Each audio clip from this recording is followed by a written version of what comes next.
Hello, friends. This is Chandrakant, and welcome to this edition of Grit and Valor. As you know, friends, we bring the stories of exemplary courage, bravery, and valor in this series. And today, we would like to talk about a very extraordinary person, a gentleman of the Indian Army, and his name is Kuldeep Singh Chandpuri.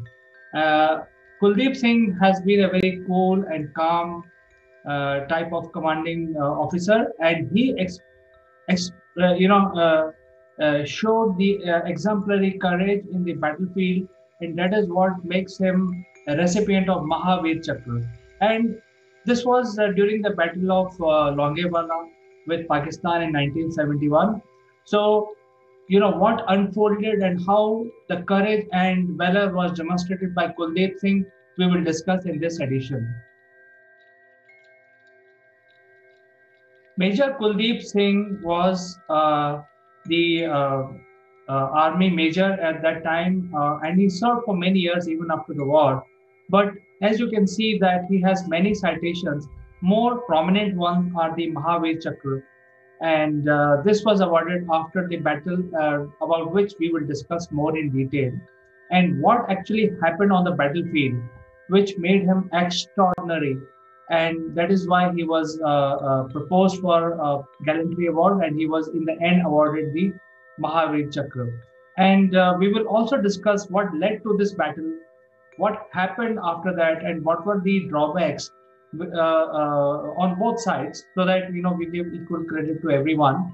And so the battle started in 1971, but as many of us know that the battle with Pakistan was primarily on the eastern sector, which is now known as Bangladesh. So most of the Indian army was deployed on the eastern border of India, whereas the Pakistan wanted to open the Western Front. And the Pakistan intention was that if the Western Front is also opened up, and that will create chaos in the Indian army, and they will be able to then control, win over and subsequently control a part of India, and then get onto the negotiation on the negotiation table. Um, so the Longoval is a very frontier post of India, and it is in the middle of desert. It's actually middle of nowhere, and I think we have to also understand why such a post is there in the first place, and why Pakistan decided to invade through Longewala, which is in Rajasthan. And Longewala post is originally a post which was managed by BSF. Even today, Longewala post has been managed by BSF. But during the war in 1971, this was vacated by BSF, and then Indian Army had acquired that particular post. This post is about 18 kilometers from the international border between India and Pakistan. During the 1971 war, both India and Pakistan declared that Thar Desert, which is one of the major desert in the world, it is not fit for any major invasion because of various factors. Very hot during summer, it's very cold during winters, and there are no resources. There are no roads available. It's all barren land, and it's all desert. uh, in the Thar desert, the sand dunes are there, and if there is a storm, sandstorm, these are legendary because you can't even see your hand. So both India and Pakistan declared that it is not a battleground. Yet Pakistan decided to invade through this area in 1971, and it's on the desert side. So we have to also understand what are the geographical location of this particular post. So as you can see, I'm trying to demonstrate to you that there is an international border between India and Pakistan.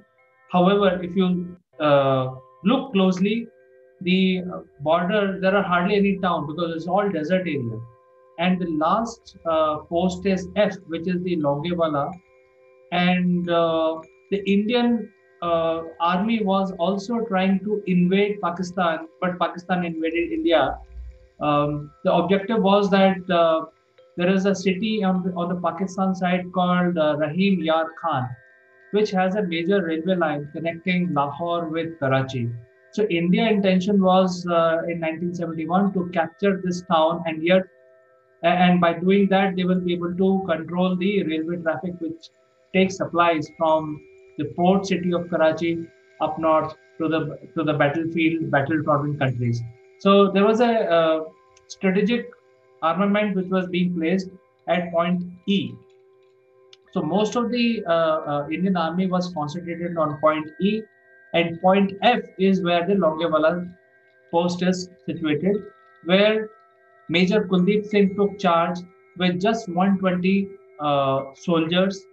His job was to just guard this, and there was no likelihood of any frontline invasion that can expect from this point. So it was just managing the post and guarding the international border. And you see these point E and F, if you win over these points, then point G is a major town in India called Jaisalmer. And then you get onto the road infrastructure, bridges, all the supplies which if enemy is able to invade India and win over point E, F, and G, then enemy will be able to use the infrastructure which was already available. So the invasion was planned by Pakistan uh, by a major task force which comprised of the armor corps and also a major infantry. So we will talk about that in a bit. But if you are able to win Jaisalmer, then your job of reaching New Delhi, which is the capital of India, is a lot easier because you have straight road to reach these cities. Major Kuldeep Singh used to be part of 23rd Battalion of Punjab Regiment. At this point in time, we will also talk about what regiment Major Kuldeep Singh belonged. It's very, very important to understand the type of people that work in this regiment even today. So this regiment was erected by, in fact, there are two dates. One was the King of Patiala in 1705, and later the British also erected a battalion which was also called Punjab Regiment way back in 1761. So if you consider the date of commencement of 23rd Battalion, which is Punjab Regiment, as 1705, then this is 313-year-old battalion. So you can very well imagine it is the oldest military battalion in India, considering 1705 as a date of formation. And because of being among the first few battalions of the Indian Army with very rich and vast history, many citations, many gallantry awards, there is always a peer pressure on people to show exemplary courage. So this is a battalion Major Kuldeep Singh belonged, and the people, the training, when they fight together, the kind of support you get is all exemplary in 23rd Battalion of Punjab Regiment. So 23rd Battalion was given task of guarding the western border, and Major Kuldeep Singh Chandpuri was given a task to guard the Longewala post with only 120 Indian soldiers. So, what was building up, and that created the invasion of Longewala? See, basically, what was going on that before 1971, there are two Pakistan. One was the West Pakistan, other was the East Pakistan. And there was a sort of a civil war going on within Pakistan because of the political reasons and social reasons. And a lot of refugees were coming into India, and that was becoming a big problem. So in 1971, a point reached where it was unbearable to support so many refugees from the East Pakistan into India, and that is why India intervened, and the battle between India and Pakistan took place. And it was a decisive victory after 18 days of war, where a new country was born, which is now called Bangladesh. So East Pakistan was converted into Bangladesh. When the Pakistan saw imminent defeat, they thought that we will open up the western front. That means they will invade from the West Pakistan side on the western border of India. That will create a chaos or mayhem within Indian army. But their intelligence was not as strong. In fact, I would say the Pakistani intelligence failed to predict the preparedness of Indian army. Indian army was from the beginning prepared on two-front war at that point in time. And that is why their deployment on the eastern border as well as on the western border was adequate, which the Pakistani invasion did not account for, and they decided to invade through the most difficult terrain, which is a desert, and they decided to invade India. So I bring the map once again. As you can see that when the column actually entered India, and they decided to invade from point F, which is Longewala, they did not know what was the terrain in Longewala. Their intelligence was not given adequately to their commanding officers. However, the commanding officers of the invasion force were basically creating a lot of propaganda within themselves, saying that it will be so easy to win over India that they will reach point G, which is Jaisalmer. In the morning, they will have their breakfast in the morning at Jaisalmer. They will have lunch in Jaipur, and they will have their evening tea in Delhi or probably dinner. So their plan and their bravado or their propaganda in their ranks was that by evening, by just one day, they will be able to bring India to its knees, and they will win over the capital and all that. So with that thought in mind, they started approaching the Indian border. They crossed the Indian border.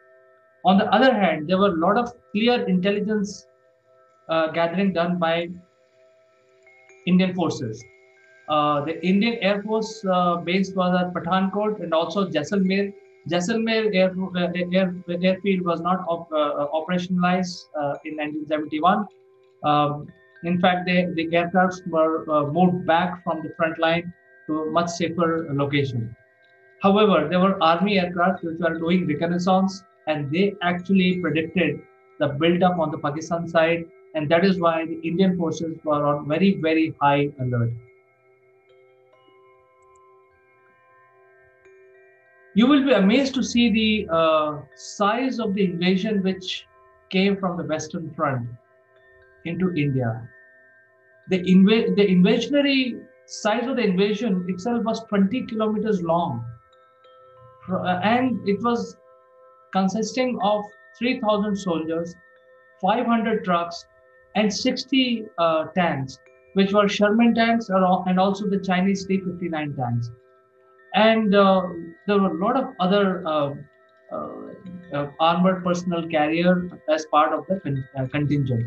And with this huge force, the entire brigade level force, they approached Longewala. And when they were coming towards the post, their movement was noticed by the reconnaissance military aircraft, and it was reported to the concerned authority. So the Indian forces were very, very well alert, and Major Kuldeep Singh knew that the force is going to come on his post, they will attack. So at that point in time, the commanding officers had given Major Kuldeep Singh Chandpuri two options. One, to hold on and fight it out till the time you can, or vacate the post and join the rest of the army.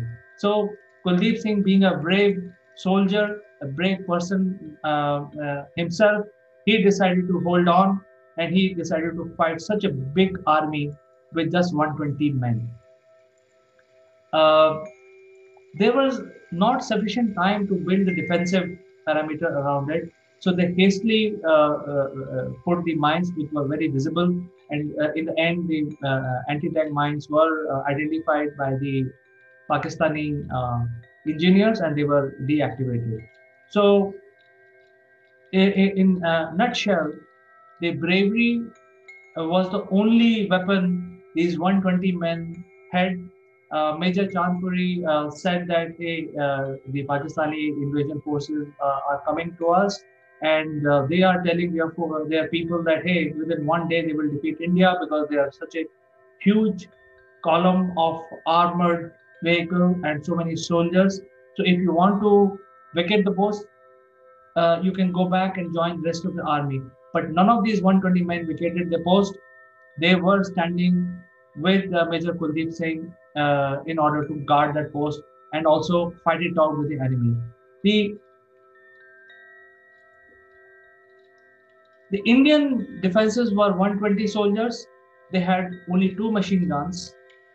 They had two mortar launchers, the 81 mortar launchers. They also had four shoulder fire rockets, which, when the battle started, the shoulder fire rockets came very handy because using the rockets, they were able to uh, destroy some of these tanks. Later, on the second day, when the battle started, the reinforcement were provided, but it was not too much of a reinforcement. It was two jeeps with 106 guns, recoilless guns were also provided to them, and three AMX light tanks, which were no match to the might of tanks that Pakistani had that time. But nevertheless, the next day, this was also provided to this Major Kuldeep Singh. Now, if you see the odds against India is 1 to 25, you can imagine, you know, there's such a big invasion which is coming, and only 120 men are going to guard the entire invasionary force of Pakistan. Odds are totally against India. Odds are totally against Major Kuldeep Singh. Yet he decided to stay on, and all his 119 men decided to stay on and fight it out, which is definitely a very courageous thing to do. And also, they were low on ammo. They had only two machine guns, which is useless against the tanks. And some say that the Battle of Longewala is comparable to the Thermopylae, or the famous 300 of Greek. So it is similar to that. The odds are totally against the Indian guard post and Major Kuldeep Singh. Now we have to also talk about the role of Air Force. Way back in 1971, India was not a very rich country. We were dependent on whatever arms and ammunition was available. We had very limited budget. So we had outdated aircrafts in those days. These were specifically, I will talk about these two aircraft, which are Hunters and Maruts. These are the aircraft which do not have night fight capability. That means they do not have radars fitted into these aircrafts. We didn't have resources, funds to upgrade these aircraft, but we had only these aircraft. So I will talk about much in detail about this battle when it took place, and what is the role of Air Force in winning over this war ultimately. So when the battle really started on December 4th, 1971, the invasion was very well known to the Indian armed forces and Major Kuldeep Singh. Major Kuldeep Singh also sent a front party to trail along with the column, and the front party was using their walkie-talkie to convey each and every step that Pakistanis were taking. At that point in time, it was the Indian forces came to know that the Pakistanis were only talking bravado, but they did not prepare properly for this invasion.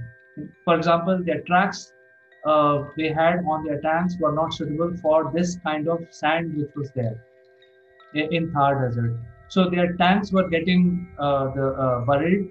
There was no, they did not had proper infrastructure to uh, repair their tanks. As a result, some of their tanks rendered useless. Their engine seized because they were exerting too much pressure in the sandy terrain in which they were running. So some of the tanks got disabled. just because of the terrain. At the same time, Longewala post was at a height, and Major Kuldeep Singh and his team had prepared very nicely after studying the terrain, defensive positions at a height. So when the column came, the Pakistani invasion column came towards the post, it was complete dark, and they did not. The Pakistani did not see that there are soldiers in this part of the post because they never had any intelligence given back to them. At the same time, that night was a full moon night. So the Indians could see what was going on in the battlefield, whereas Pakistanis had no clue, even though they were so huge in numbers, but they did not know what was going on the Indian side. The Indian soldiers had a lot of nerves. Major Kuldeep Singh told them not to open fire till the time the distance between the post and the tanks, Pakistani invasionary tanks, was merely 15 meters. And when the attack by Indian forces started, the hell broke loose. Pakistani did not know what hit them, and in the first few minutes of the battle, 5 to 6 frontline expensive Sherman tanks were destroyed by the Indian forces. And then the battle started. In a hurry during the night, um the Indian forces also had 10 camels with them, the BSF camels with them, and they should not be, the animals should not get lost in the enemy territory. So there was a barbed wire which was erected by the Indian forces to prevent camels to escape and get into Pakistan. On the While looking at this barbed wire, the Pakistani felt that the whole post was heavily guarded and there could be mines around it. There was a huge confusion when the battle started. So after the initial attack, when they came to know that the post is guarded and there is a huge army, but they did not know how many. They had no clue that only 120 soldiers are there. The entire frontline column halted any further movement, and they called the engineers to find out if there are mines on the battlefield, because just by looking at this wire, in the process of doing that, they also shot at the camels and they instantly killed 5 camels of the Indian army, which is not a very brave thing to do, just killing the animal. But nevertheless, let's move on. So when the battle continued by trying to see if they can disengage the imaginary mines which they thought they were there, they wasted 2 hours. The invasion actually started at 12, uh, 5 minutes past 12, the midnight of December or early morning of December 5th. The Indian side did not have any air cover, and surprisingly, the Pakistani Air Force also did not came to rescue of their soldiers. So battle grew, and single-handedly, these 120 men halted the entire column of 3,000 soldiers on the Pakistan side, and they fought very bravely for 6 hours. And these 6 hours became very crucial in the entire invasion of Longewala, or the entire invasion of Pakistan in 1971. As the sunrise happened, immediately the hunters and Maroons came, and they started shooting. They scattered the tanks in the battlefield in the desert, and they could pick up what they want to hit and pick and choose and destroy that tank. So there was a complete mayhem on the Pakistani side. They had not even prepared. They completely discounted the Indian Air Force. They did not prepare for any invasion on air from the sky. So in the end, it proved that there was a major intelligence failure on the Pakistani side. They were they just talked bravado, but they did not plan their invasion properly. And within the first 6 hours of the battle, by the time Air Force came, some of the soldiers, foot soldiers, came and surrounded the post of Longewala in a circle, and there were firefight going on between the men of Major Kuldeep Singh and Pakistani soldiers. But when the Air Force arrived, they started shooting each and everything, whatever was visible to them, and they started shooting, destroying the trucks and all that. During this first crucial 6 hours, Major Kuldeep Singh was uh, not only holding and jumping from bunker to bunker during the shootouts. It was very risky to leave any post, but he was basically jumping from bunker to bunker, all around in the entire post, and trying to see if soldiers are, really fighting it out and all that. So he actually played a major role in ensuring, first off, not vacating the post. He decided, he was given a choice that you can come back. He decided to stay and fight it out, knowing that the invasionary force of Pakistan is huge. So, with just 120 men with hardly any armaments, he decided to confront the enemy. Second, he ensured that when the battle was brewing, he ensured that each and every person is motivated to fight it out and destroy the enemy. So he played a major role in ensuring that the morale of the soldiers are kept high during the entire first 6 hours of the battle, which was very crucial to win the war. In the end, the whole day, the Indian Air Force came back, kept coming back the entire day. They kept destroying whatever they could find. Um, uh, Surprisingly, even on the second day of the battle, there was no aircraft, Pakistani aircraft, to stop the Indian Air Force. So during the day, the fight continued on the ground with Major Kuldeep Singh's men and the Air Force in the sky, and complete mayhem on the Pakistani side. When the battle got over after 24 hours, the losses, when it were counted, uh, Pakistani lost 200 soldiers, 500 trucks, and about 32 tanks. So many of the tanks were abandoned by Pakistani. They just ran on foot because those tanks got stuck in the sand. On the other hand, the Indian losses were only two soldiers. They had lost two jeep mounted guns and five camels. So you see, this battle, even with odds of 1 is to 25, turned out to be a total failure of the Pakistani army, which were invading India. I think when as an army or the modern army or even during the ancient times, when you invade a country, you basically prepare for the invasion because the defensive people have to defend their own motherland. But when you invade another country, you have to be very clear about what is your objective, what you want to do.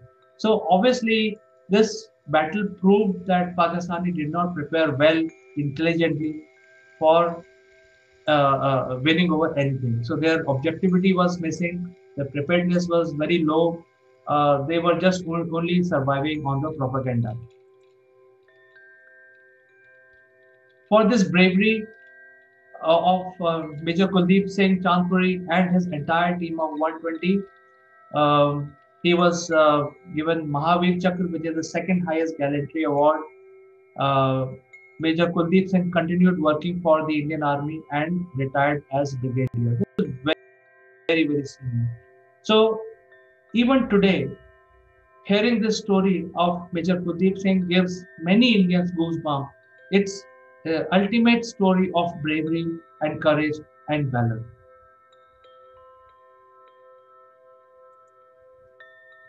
This is the picture of the Mahavir Chakra, which was awarded to Major Kuldeep Singh. And this battle also showed that there was a coordination, a perfect coordination between all multiple forces of India. So there was a coordination with Air Force, there was coordination with ground forces, and all border security forces and all that. So the Indian force was very coordinated, whereas on the Pakistani side there was hardly any coordination. Then there was a lot of confusion.